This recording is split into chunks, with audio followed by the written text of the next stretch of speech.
And I actually want to share with you right now my 10 seconds of courage story. This goes back to 2016, mid-2016. And I was privileged and lucky enough to be on a journey to Indonesia, to remote Indonesia, with a few people from my community. We were going over to visit some of our sponsor kids.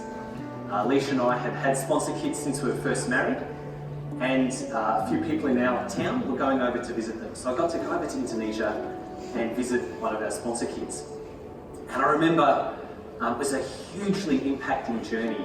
You know, we fly into Manado, which is it's a city, but it's in remote Indonesia. It's not particularly big. And then you go out of Manado, it's like all the sort of city buildings are disappearing. You get to just like little laneways and houses. And then after a while, even the laneways and houses sort of disappear. The road stops being like blacktop and it's just gravel. And then you keep driving and even the gravel roads disappear and the little van gets to pull over on the side of the road. And you walk over this hill, down this little pathway, all this like tropical jungle stuff. No city anymore, it's all a bit remote. And there's just these little houses built out of like scrap bits of tin and chicken wire, like in the jungle sort of setting amongst the trees. The people were super happy, but this little house that our sponsor girl lived in was like just from here to that side, like a little 3 metre square, probably 3 by 3, and amazingly impacting place. Got to have a bit of a chat with her, exchanged some gifts. I tried my rusty high school Indonesian on her. She had no idea what I was saying, and I found out later she doesn't even speak Indonesian, she speaks a local dialect. So I could have just been speaking English anyway, right? It wouldn't have mattered.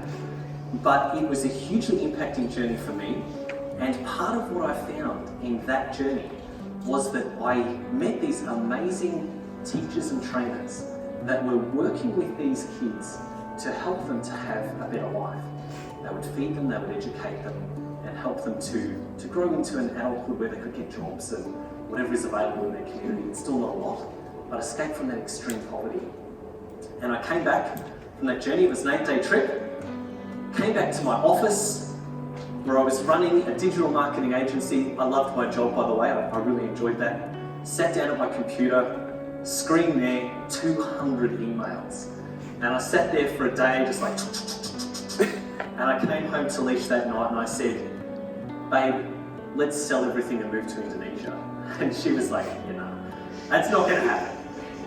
But what it did mean for me is that was the first part of a journey for me where I changed the direction of my entire life. I ended up, within 3 months, I had sold that agency and I'd started working full-time with Leash in the business that we run now, Massage Champions, where we do business training for massage therapists with you guys.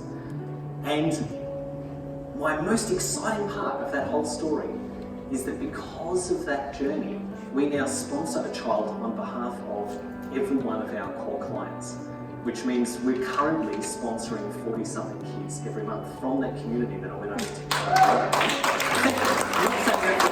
Thank you, that's appreciated. My point is, the 10 seconds of courage wasn't actually when I was in the shower in the morning saying to me, you know what, I think I'll sell my business. That wasn't the 10 seconds of courage. The 10 seconds of courage happened earlier, and I didn't even realise I was being that courageous. When I said, yeah, I'll go for a trip to Indo and meet a sponsor kid, that sounds like fun, might be a bit challenging, but that's not I didn't realise it was putting me on such a life-changing journey.